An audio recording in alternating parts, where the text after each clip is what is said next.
ఐఐటీలో IIITలో BTech చేయాలనేది మీ డ్రీమా? అయితే ఇది ఇండియాలో ఒకే ఒక యూనివర్సిటీ వల్ల సాధ్యం. అదే జేకే లక్ష్మీపతి యూనివర్సిటీ. ఇప్పుడే సంప్రదించండి. ప్రజాపాలన పోవాలనంట, పాపాల భైరవుడు రావాలనంట. ప్రజాపాలన ఎందుకు పోవాలి? రేషన్ కార్డులు ఇచ్చినందుకు పోవాలనా? సన్నబియ్యం ఇచ్చినందుకు పోవాలనా? ఇందిరమ్మ ఇల్లు ఇచ్చినందుకు పోవాలనా? ఉచిత కరెంట్ ఇచ్చినందుకు పోవాలనా? లేకపోతే మీ ఫీజు రియంబర్స్మెంట్ చేసినందుకు పోవాలనా? 21,000 కోట్ల రూపాయల రైతు రుణమాఫీ చేసినందుకు పోవాలనా? ఎకరాకు 6,000 లెక్కన 27,000 కోట్లు ఇప్పటికీ రైతు భరోసాలు ఇచ్చినందుకు ప్రజా పాలన పోవాలనా? నర్సరీ నుంచి 12వ తరగతి వరకు నాస్టతో పాటు లంచ్ పెట్టి పిల్లల చదువులను బాగు చేసినందుకు పోవాలనా? స్కిల్ యూనివర్సిటీ తెచ్చినందుకు పోవాలనా? ఏటీసీలు అడ్వాన్స్ టెక్నాలజీ సెంటర్లు తెచ్చినందుకు ప్రజాపాలన పోవాలనా? పాలిటెక్నిక్లను పునరుద్ధరించినందుకు ప్రజాపాలన పోవాలనా? దేనికోసం ప్రజాపాలన పోవాలని నేను అడుగుతున్నా. నువ్వు వదిలేసిన ఎస్ఎల్బిసి ఈ నల్గొండ జిల్లా ఫ్లోరైడ్ బాధితులు కాళ్ళొంకర, చేతులొంకర, నడువంకర దశాబ్దాల కొద్దీ ఫ్లోరైడ్ పీడిస్తుంటే ఆనాడు కోమటిరెడ్డి వెంకన్న జానారెడ్డి గారు ఎస్ఎల్బిసి రాజశేఖర రెడ్డి గారిని ఒప్పించి పనులు ప్రారంభిస్తే 34 కిలోమీటర్లు పూర్తి చేసి 10 కిలోమీటర్లు నీకు అప్పచెప్తే 10 ఏళ్ళు పడావు పెట్టిన దుర్మార్గుడా. నువ్వు పడావు పెట్టిన ఎస్ఎల్బిసిని మేము పూర్తి చేసి 3,60,000 ఎకరాలు నల్లగొండకు తాగునీరు సాగునీరు ఇస్తున్నందుకు ఈరోజు మేము పోవాలేనా? దేనికి పోవాలి? మూసి కాలుష్యం. మా అక్కలీడుండ్రు, మా ఐలే ఆడున్నాడు, మా కుంభమణిలు ఈయనే ఉన్నాడు. నా జన్మదినం అంటే హైదరాబాద్లో ఉండకుండా భువనగిరికి వచ్చి పాదయాత్ర చేసిన లక్ష్మీ నరసింహస్వామిని దర్శనం చేసుకొని భువనగిరి మూసి ఎంబడి చేసిన. ఆ మురికి గురించి ఇంకా నేను చెప్పుడు కంటే మా అక్కలు చెప్పారు. ఒక అక్క వచ్చి నాతో మాట్లాడింది, అయ్యా నిన్న మొన్ననే నా దగ్గరకు వచ్చి పలకరించి మాట్లాడితే ఎంతమంది పిల్లలు అడిగిన, 2 పిల్లలు, పెద్దోడు ఉన్నాడా, కొడుకు చిన్నామె బిడ్డ అని. ఏం చేస్తున్నారంటే నిన్న మొన్ననే కొడుకు పెళ్లి చేసిన వాడిని పట్నం తోలినా అన్నది. ఎందుకక్క పట్నం ఎందుకు తోలినామంటే, అయ్యా పెళ్ళైన పిల్లలు ఈడుంటే ఈడ ఉండే నీళ్లు తాగినా ఈడ వండిన పంటలు తింటే వాళ్ళ కడుపులో పుట్టబోయే బిడ్డ కన్నొంకర్ను కాలొంకర్ను పోతుంది. ఈ మూసి కాలుష్యము మా పట్ల కర్కశంగా రాక్షసంగా ఉన్నది.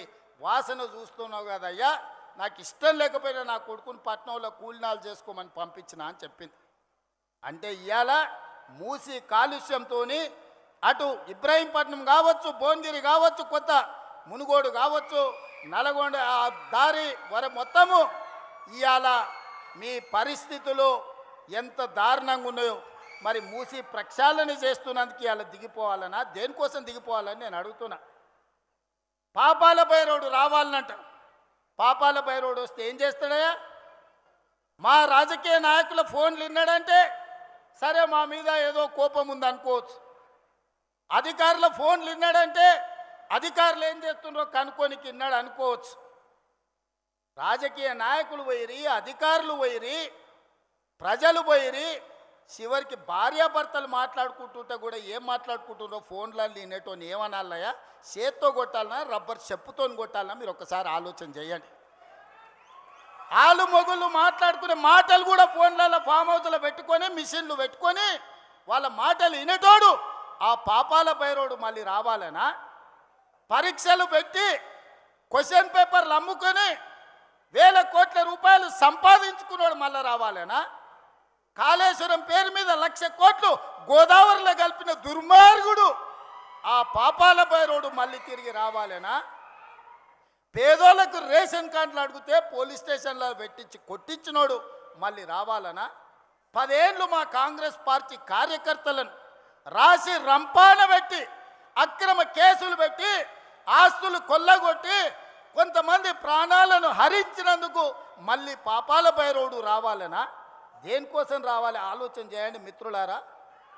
ఇవాళ మీరు అడిగిందల్లా చేసినాం, శాయశక్తుల ప్రయత్నం చేసినాం.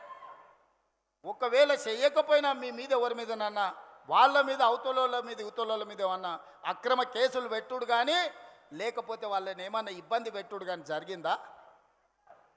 మరి పాపాల భైరవుడు ఎందుకు రావాలని నేను అడుగుతున్నా. అందుకే మిత్రులారా ఇవాళ ఒక్కటే ఆలోచన చేయండి. మీరు కూడా గ్రామాలలో 10 ఏళ్ల బీఆర్ఎస్ పాలన, 12 ఏళ్ల మోడీ పాలన, 10 ఏళ్ల ఇందిరమ్మ పాలన మీద రచ్చబండలలో చర్చ పెట్టండి. తాటి చెట్టు కాడ కళ్ళు తాగేటప్పుడు చర్చ పెట్టండి, బార్ షాప్ కాడ పెట్టండి, బీర్ షాప్ కాడ పెట్టండి, పెళ్లి కాడ పెట్టండి, సావు కాడ పెట్టండి, సర్పంచుల సంఘం కాడ పెట్టండి, లేకపోతే అసెంబ్లీలో పెట్టండి. చర్చ చేద్దాం. మనం చేసిన పనులు చెప్పుకోకపోవడం వల్ల ఈరోజు ఆ దుర్మార్గులు బామార్తులు బిల్లా రంగాలు ఊరూరు తిరిగి అబద్ధాలు చెప్తున్నారు. వాళ్ళకి దేవుడు శాపం పెట్టిండు, నిజం మాట్లాడితే మీ తల 1000 ముక్కలై సస్తరని. ఒక్క మాట కూడా నిజం మాట్లాడు. మొత్తం కుటుంబం అంటారా నాయన. ఫామ్ హౌస్లో వండుకున్న శుక్రాచార్యుడు కావచ్చు, ఊరి మీద తిరిగే మారీచుడు కావచ్చు, లేకపోతే సుబావుడు కావచ్చు, ఎవడన్నా నిజం మాట్లాడతారా? మా లక్ష్మణ్ 687 కోట్ల రూపాయలు టెండర్లు పిలిస్తే 3000 కోట్ల అవినీతి జరిగిందంట. మూతి మీద పెట్టి కొడతా రా సవాల్ చేస్తున్నాను మా లక్ష్మణ్ అన్నాడు. ఇక మళ్ళా రాలే. సింగరేణిలో టెండరే కాలేదు, తారీఖే రాలేదు, మొత్తం సింగరేణి కొల్లగొట్టిరని నోరు తెరిచిన అబద్ధం.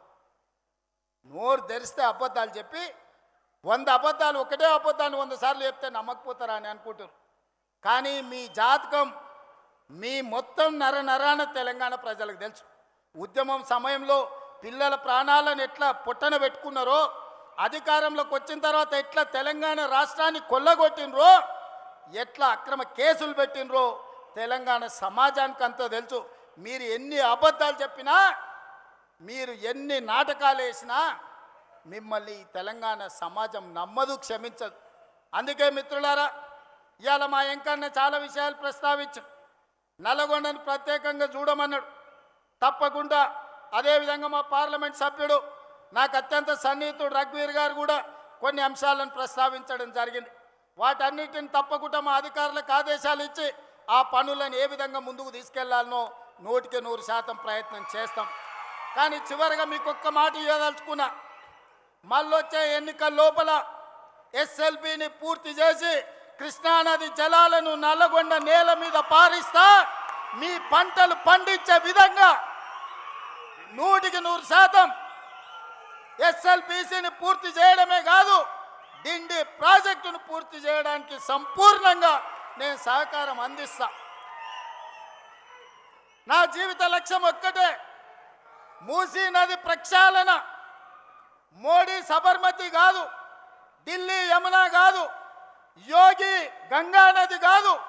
ఈ దేశానికి ఎవడు వచ్చినా మూసీ నది ప్రక్షాళన చూడడానికి రావాలి. దేశానికి తలమానికంగా మూసీ నది ప్రక్షాళన చేస్తా.